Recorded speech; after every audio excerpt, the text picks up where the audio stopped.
جینۆساید چییە؟ مێژوو جینۆسایدی کورد لە باشوور.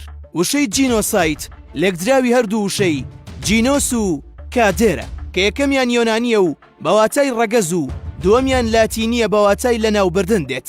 واتاکەیان بەسەر یەکەوە دەبێتە پاکتاوی ڕەگەزی. ئەم کردەیە لە یاسای نێودوڵەتیدا قەدەغە کراوە.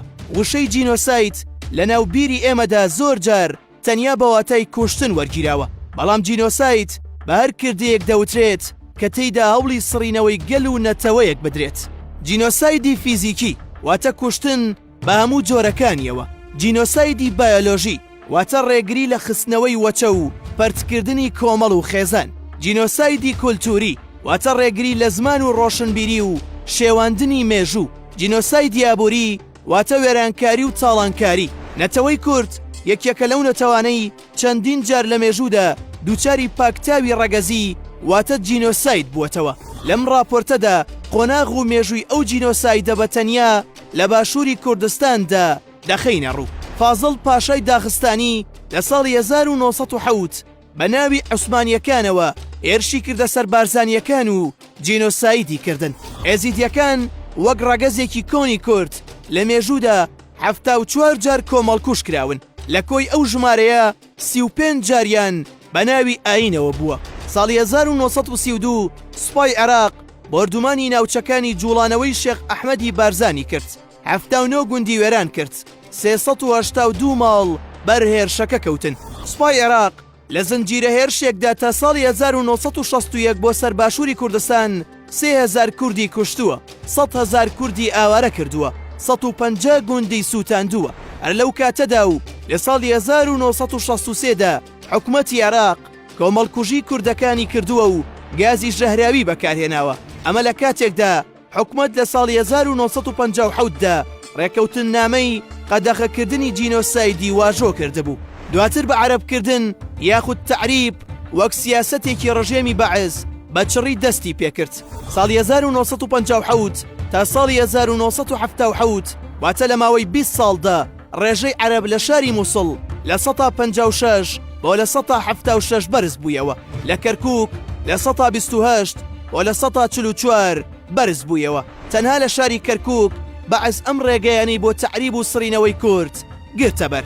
دروستکردنی ئۆردوگای زۆرەملێ، دابڕینی ناوچە کوردنشینەکان لە کەرکووک، پڕکردنەوەی دام و دەستگاکانی کەرکووک بە فەرمانبەری عەرەب، نیشتەجێکردنی 20,000 ماڵی عەرەب لە کەرکووک، گواستنەوەی ناسنامەی شارۆچکە و شارەدەکانی سنووری کەرکووک لە ڕووی کارگێڕیەوە بۆ سەر سلێمانی و هەولێر و سەلاحەددین و دیالە، گۆڕینی ناوی شارۆچکە و لادەکان لە ناوی کوردیەوە بۆ ناوی عەرەبی بە ناوی شاری کەرکووکیشەوە کە کرابوو بە تەئمیم.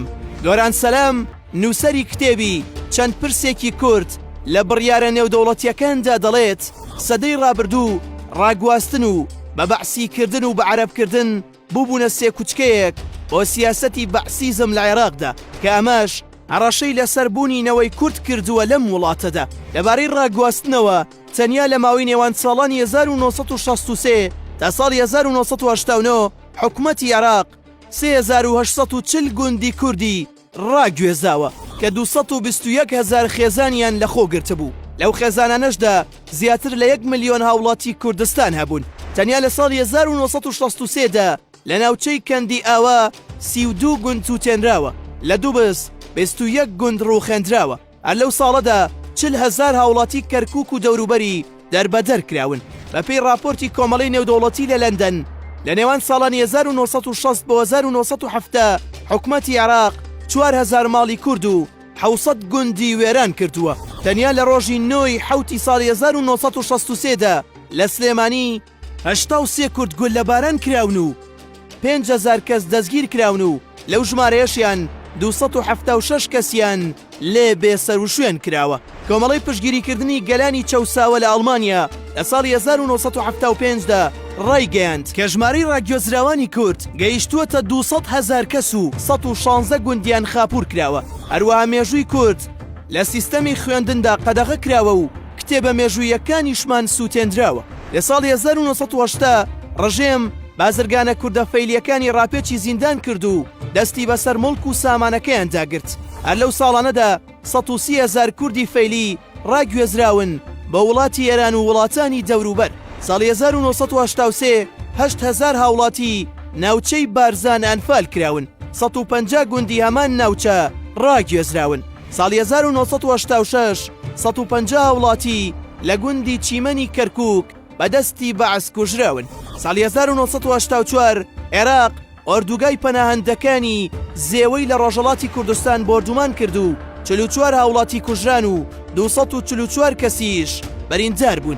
ساڵی 1985 سەدان کورد لە زیندانی ئەبوغرێبدا لە سێدارە دران. لە ئەمان ساڵدا بەعس 340 قوتابخانەی کوردی داخست و تا کۆتایی ئەو ساڵە لە سلێمانی 340 گەنجی لە سێدارەدا. لە 23 دوو تاکو 6 نۆی ساڵی 1970 ڕژێمی بەعس لە تەواوی کوردستاندا بە 8 قۆناغ 182,000 کەسی ئەنفال کرد. لەو 8 قۆناغەدا قۆناغی سێیەم بە ترسناکترین قۆناغ ژمار دەکرێت کە زۆرترین قوربانی و بێسەر و شوێنبوونی کوردانی تێدا بوو. لە 16 سی ساڵی 1970دا کاتژمێر 11:35 خولەکی پێش نیوەڕۆ چەندین فڕۆکەی ڕژێمی بەعس 15 جار شاری هەڵەبجەیان بە چەکی کیمیایی بۆردومان کرد کە تیدا گازی خەردەل و سیانید و فۆسفۆر بەکارهێنرا. 5,000 هاوڵاتی تێدا بوویە قوربانی. ساڵی 1991 کۆڕە و بوو بە دوا ئەڵقەی زنجیرەیەک جینۆسایدی ڕژێمی بەعس دەرحەق بەگەلی کورد. بە جۆرێک گەر کۆمەڵگەی نێودەوڵەتی لەسەر ئەو ڕەوە بە کۆمەڵە نایەتە وەڵام ئەوە دوور نەبوو بە فڕۆکە ئێرشی ئاسمانی بکرێتە سەر ئەو ملیۆنە هاوڵاتی باشووری کوردستان. ئەوەی کە پێویستە لە یادمان نەچێت ئەوەیە کە لە سەدەی ڕابردوودا چەندین وڵات چەکی هەمەجۆریان بە عێراق فرۆشتووە و ئەویش بەرامبەر کورد بەکاری هێناوە.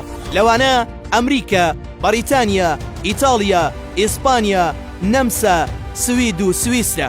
لە 2/6 ساڵی 2004دا دادگای باڵای تاوانەکانی عێراق بڕیاری دەرکرد کە تێیدا هاتووە ئەنفال تاوانی کۆمەڵکوژی بووە، تاوانی دژی مرۆڤایەتی بووە، تاوانی جەنگ بووە، پێشێلی یاساکانی عێراق بووە.